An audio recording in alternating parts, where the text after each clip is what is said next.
बाप दादा के अनमोल मधुर महावाक्यों में बाबा कहते हैं, मीठे बच्चे, बाप कलप कलप आकर तुम बच्चों को अपना परिचय देते हैं। तुम्हें भी सबको बाप का यथार्थ परिचय देना है। पर संध्या बाबा ने बच्चों के किस प्रश्न को सुनकर बाप भी वंडर खाते हैं। बाबा कहते हैं, बाबा आपका परिचय देना बहुत मुश्किल है। हम आपका परिचय कैसे दें?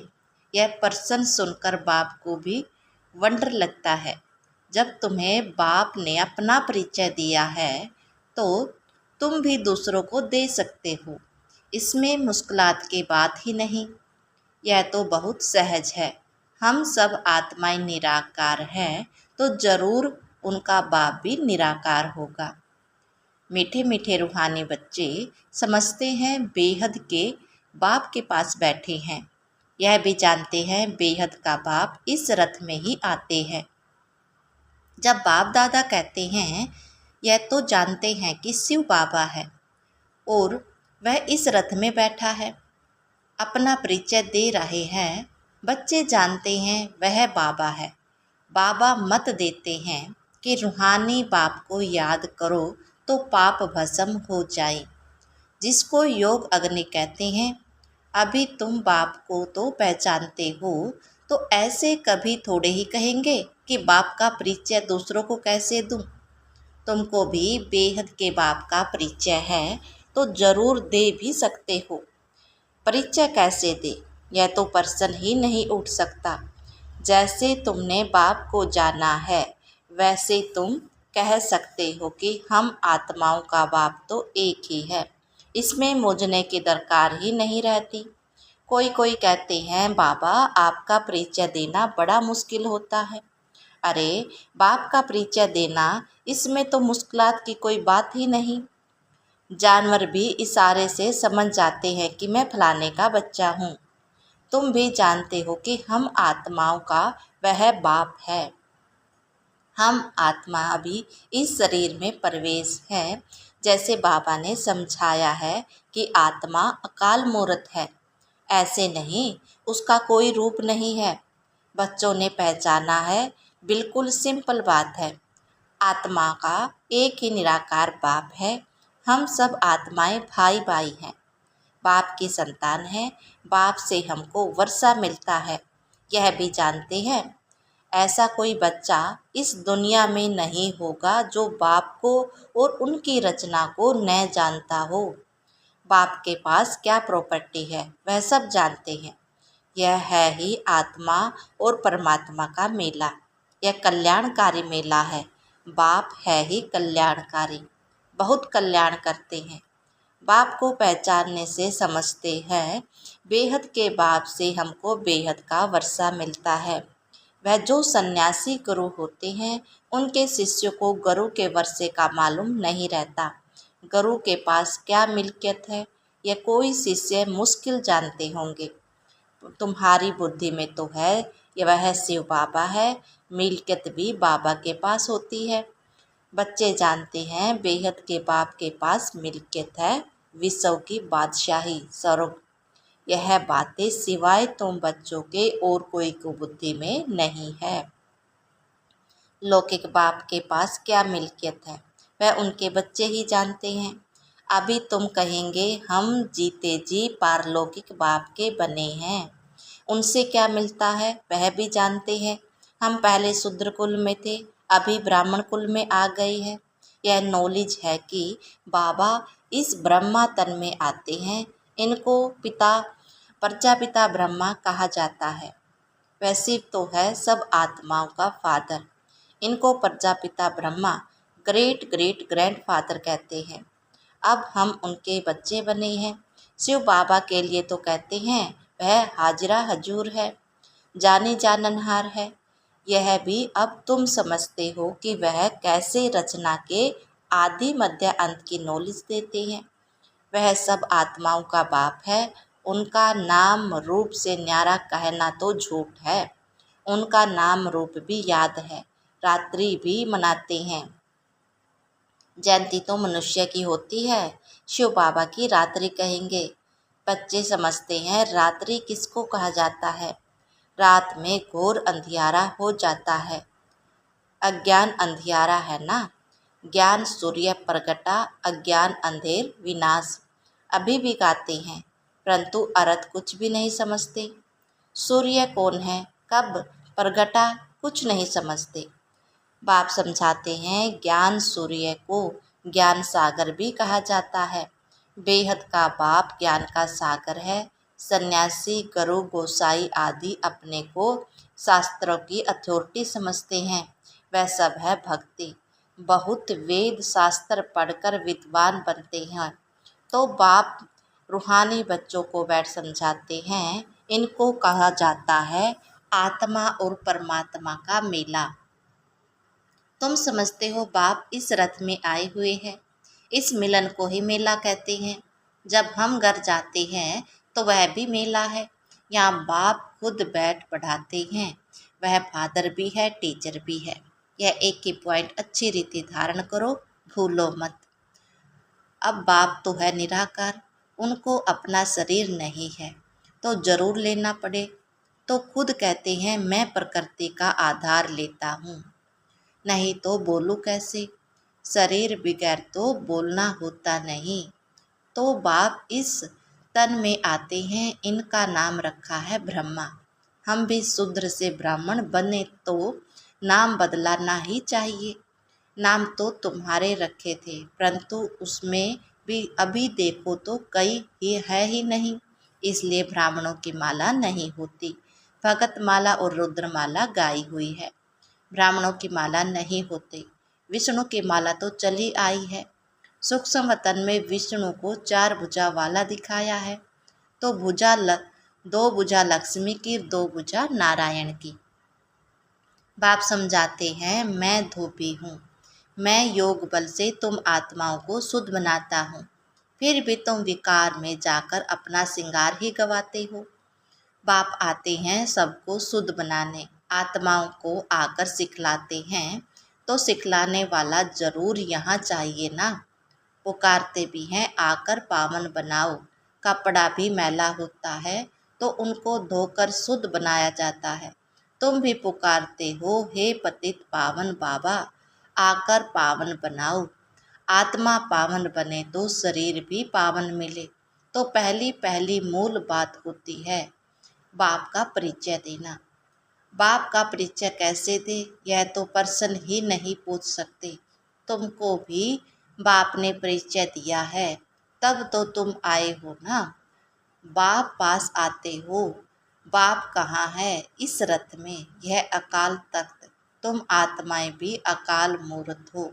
यह सब तुम्हारे तख्त है। जिस पर तुम आत्माएं विराजमान हो वह तो अकाल तख्त जड़ हो गया ना। तुम जानते हो मैं अकाल मूर्त अर्थात निराकार, जिसका साकार रूप नहीं। मैं आत्मा अविनाशी हूँ, कब विनाश हो न सके। एक शरीर छोड़ दूसरा लेता हूँ। मुझ आत्मा का पारट अविनाशी नोंदा हुआ है। आज से 5000 वर्ष पहले भी हमारा ऐसा ही पारट शुरू हुआ था। वन वन संवाद से हम यहाँ पारट बजाने घर से आते हैं।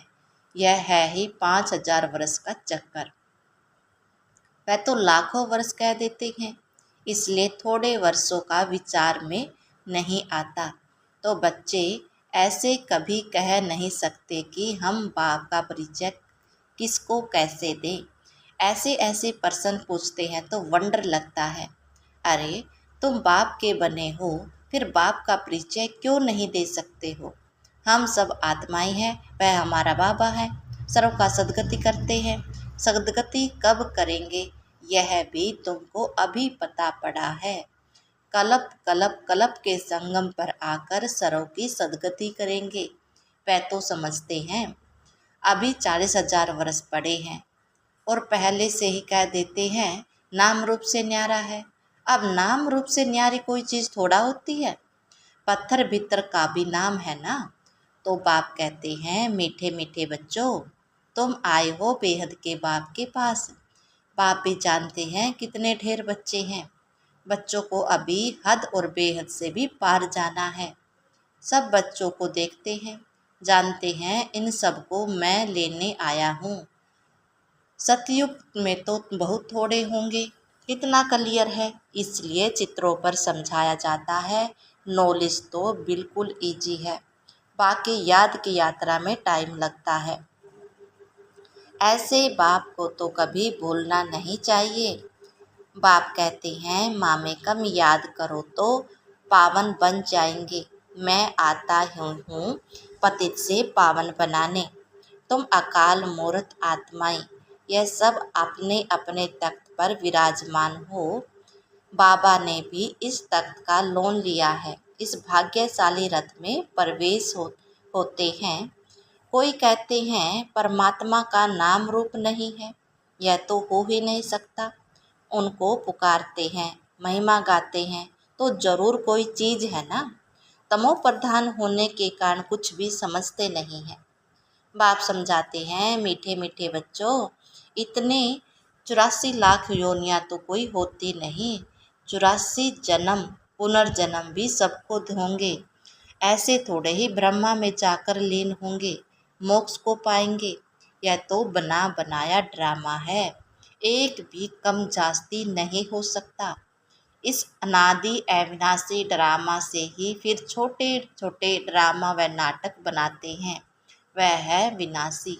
अभी तुम बच्चे बेहद में खड़े हो, तुम बच्चों को यह नॉलेज मिली हुई है। हमने कैसे 84 जन्म लिए, अभी बाप ने बताया है, आगे किसको पता नहीं था। ऋषि मुनि भी कहते थे हम नहीं जानते हैं। बाप आते ही हैं संगम युग पर, इस पुरानी दुनिया को चेंज करने। ब्राह्मण द्वारा नई दुनिया की स्थापना फिर से करते हैं। वह तो लाखों वर्ष कह देते हैं, कोई बात याद भी न आ सके। माँ प्रलय भी कोई होती नहीं। बाप राजयोग सिखलाते हैं, फिर रजाई तुम पाते हो, इसमें तो संशय की कोई बात ही नहीं। तुम बच्चे जानते हो पहले नंबर में सबसे प्यारा है बाप, फिर नेक्स्ट प्यारा है श्री कृष्ण। तुम जानते हो श्री कृष्ण सर्व का पहला प्रिंस नंबर 1। वही फिर 84 जन्म लेते हैं, उनके ही अंतिम जन्म में प्रवेश करता हूँ। अब तुमको पतित से पावन बनना है। पतित पावन बाप ही है। पानी की नदियाँ थोड़े ही पावन कर सकती हैं, यह नदियाँ तो सतयुग में ही होती हैं। वहाँ तो पानी बहुत शुद्ध रहता है, किचड़ा आदि कुछ नहीं रहता। यहाँ तो कितना किचड़ा पड़ा रहता है, बाबा का देखा हुआ है। उस समय तो ज्ञान नहीं था, अभी वंडर लगता है पानी कैसे पावन बना सकता है। तो बाप समझाते हैं मीठे बच्चे कभी भी मूंझो नहीं कि बाप को याद कैसे करें। अरे तुम बाप को याद नहीं कर सकते हो, वह है कुक की संतान, तुम हो अडोप्ट बच्चे। एडोप्ट बच्चों को किस बाप से, जिस बाप से मिल्कियत मिलती है उनको भूल सकता है क्या। बेहद के बाप से बेहद की मिल्कियत मिलती है तो उनको भूलना थोड़े ही चाहिए। लौकिक बच्चे बाप को भूलते हैं क्या। परंतु यहाँ माया का अपोजिशन होता है, माया की युद्ध चलती है, सारी दुनिया कर्म क्षेत्र है। आत्मा इस शरीर में प्रवेश कर यहाँ कर्म करती है। बाप कर्म अकर्म विक्रम का राज समझाते हैं। यहाँ रावण राज्य में कर्म विक्रम बन जाते हैं, वहाँ रावण राज्य ही नहीं तो कर्म अकर्म हो जाते हैं, विक्रम कोई होता ही नहीं। यह तो बहुत सहज बात है। यहाँ रावण राज्य में कर्म विक्रम होते हैं, इसलिए विक्रमों का दंड भोगना पड़ता है। ऐसे ही थोड़ी कहेंगे रावण अनादि है, नहीं। आधा कल्प है रावण राज्य और आधा कल्प है राम राज्य।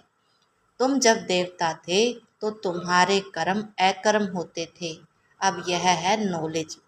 बच्चे बने हो तो फिर पढ़ाई भी पढ़नी है, बस फिर और कोई धंधे आदि का ख्याल भी नहीं आना चाहिए। परंतु गृहस्थ व्यवहार में रहते धंधा आदि भी करने वाले हैं, तो बाप कहते हैं कमल फूल समान रहो। ऐसे देवता तुम बनने वाले हो। वह विनाशी वह निशानी विष्णु को देती है, क्योंकि तुमको शोभेंगे नहीं, उनका शोभता है। वही विष्णु के दो रूप लक्ष्मी नारायण बनने वाले हैं। वह है ही अहिंसा परमो देवी देवता धर्म। न कोई विकार की काम कटारी होती है, न कोई लड़ाई झगड़ा आदि होता है। तुम डबल अहिंसक बनते हो। सतयुग के मालिक थे, नाम ही है गोल्डन एज, कंचन दुनिया। आत्मा और काया दोनों कंचन बन जाती है। कंचन काया कौन बनाते हैं? बाप, अभी तो आयरन एज है ना। अब तुम कहते हो सतयुग पास हो गया। कल सतयुग था ना, तुम राज्य करते थे, तुम नॉलेजफुल बन जाते हो। सब तो एक जैसे नहीं बनेंगे। अच्छा, मीठी मीठी सिकलते बच्चों प्रति माता पिता बाप दादा का याद प्यार और गुड मॉर्निंग। रूहानी बाप की रूहानी बच्चों को नमस्ते। हम रूहानी बच्चों के रूहानी बाप दादा को याद प्यार और नमस्ते। धारणा के लिए मुख्य सार में बाबा कहते हैं, मैं आत्मा अकाल तख्त नसीन हूँ। इस स्मृति में रहना है, हद और बेहद से पार जाना है, इसीलिए हदों में बुद्धि नहीं फंसानी है। नंबर 2, बेहद बाप से बेहद की मिल्कियत मिलती है, इस नशे में रहना है। कर्म अकर्म विक्रम की गति को जान विकर्मों से बचना है। पढ़ाई के समय धंधे आदि से बुद्धि निकाल देनी है। आज का प्यारे बाबा का वरदान है, श्रीमत की लगाम को टाइट कर, मन को वश करने वाले बालक सो मालिक भव। दुनिया वाले कहते हैं मन घोड़ा है जो बहुत तेज भागता है, लेकिन आपका मन इधर उधर भाग नहीं सकता, क्योंकि श्रीमत का लगाम मजबूत है। जब मन बुद्धि साइड सीन को देखने में लग जाता है तो लगाम ढीला होने से मन चंचल होता है। इसीलिए जब भी कोई बात हो, मन चंचल हो तो श्रीमत का लगाम टाइट करो तो मंजिल पर पहुंच जाएंगे। बालक सो मालिक हूँ, इस स्मृति से अधिकारी बन मन को अपना वश में रखो। श्लोकन दिया बाबा ने, सदा निश्चय हो कि जो हो रहा है वो भी अच्छा और जो होने वाला है वो और भी अच्छा, तो अचल अडोल रहेंगे।